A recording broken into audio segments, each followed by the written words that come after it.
After a long time, Honor has finally made a comeback that we all have been waiting for in the global smartphone industry with the all-new Honor 50 series, and we are lucky enough to get the Honor 50 and the Honor 50 Lite for testing here.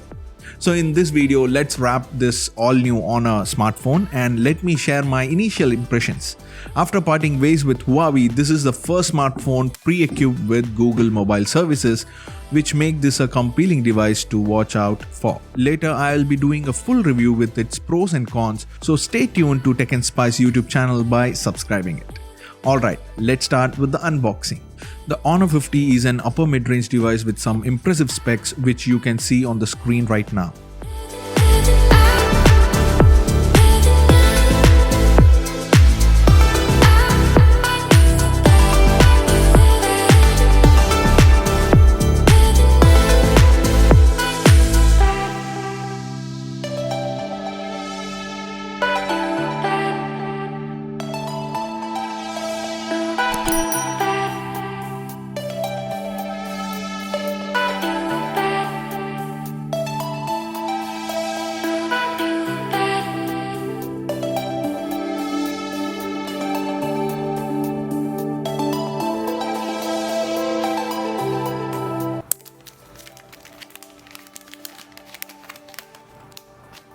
So now to the device itself. The Honor 50 has a waterfall display with 75-degree curved edge on both sides and a dual circular camera setup on the back. No 3.5mm headphone jack, the earpiece is mounted on the top. In the center of the 6.5-inch OLED FHD 120Hz curved screen is a hole for the front camera.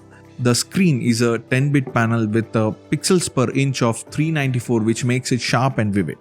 The display is excellent at first glance. It has a DCI-P3 color gamut support but lacks the vibrancy of some flagship panels. The touch latency and Honor's animation are amazing and the difference isn't significant. The device comes in 5 different colors, that is the Frost, Crystal, Amber, Red, Emerald Green, Midnight Black. Along with that is the Honor Code, which is a special color. Let's move on to another great aspect of this device is the battery capacity and the supercharging technology.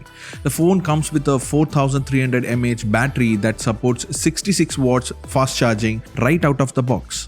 Honor claims that this will charge the phone up to 70% in 20 minutes. The Honor 50 features a quadruple back cameras, which consist of a 108-megapixel sensor with f1.9 aperture, 8-megapixel ultrawide sensor with f2.2 aperture, and a dual 2-megapixel and dual 2-megapixel macro and depth sensor with f2.4 aperture.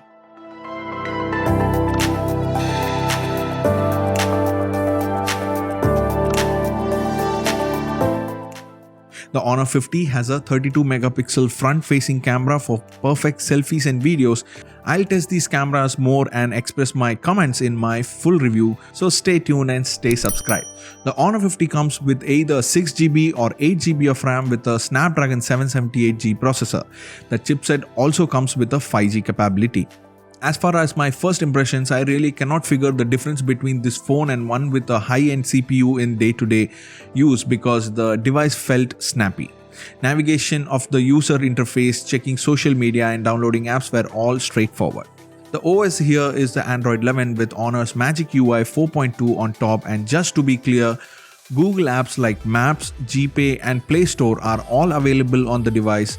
I'm looking forward to seeing how Magic UI develops over time, especially since Android 12 is just around the corner. So moving to the younger brother, this is the Honor 50 Lite is a mid-range with Google services, so it can completely direct in software with any of its rivals.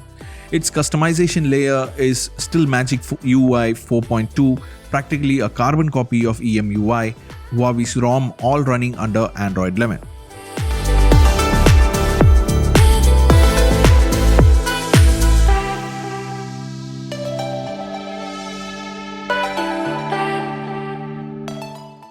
So on screen you can find the specifications of this device as well. The processor is Qualcomm's Snapdragon 662 4G processor, accompanied by two powerful RAM configuration, that is 6GB and 8GB of RAM. The internal memory is 128GB, and all this is powered by 4300 mAh battery with 66 watt fast charging, an outstanding figure and more typical of a high-end. In terms of photography, it has a 64 megapixel main sensor accompanied by 8 megapixel ultra wide angle sensor and two secondary 2 megapixel macro and depth sensors. The selfie camera is 16 megapixel located in the black strip on the panel. If we talk about the design, it has a gigantic camera module in the style of Honor Magic 3 as well as three colors: blue, silver and black. On the front, it has fairly well-used frames except for the classic chain that we can find in virtually all smartphones. Overall, the Honor 50 and the Honor 50 Lite has some appealing specifications packaged up that you should consider purchasing, but how does it perform in day-to-day experience is the big question, which I'll answer after using them for a while. So stay tuned to Technspice by subscribing, and also do follow me on my social media handles. Alright, thanks for watching. This is Manish. You're watching Technspice. Bye.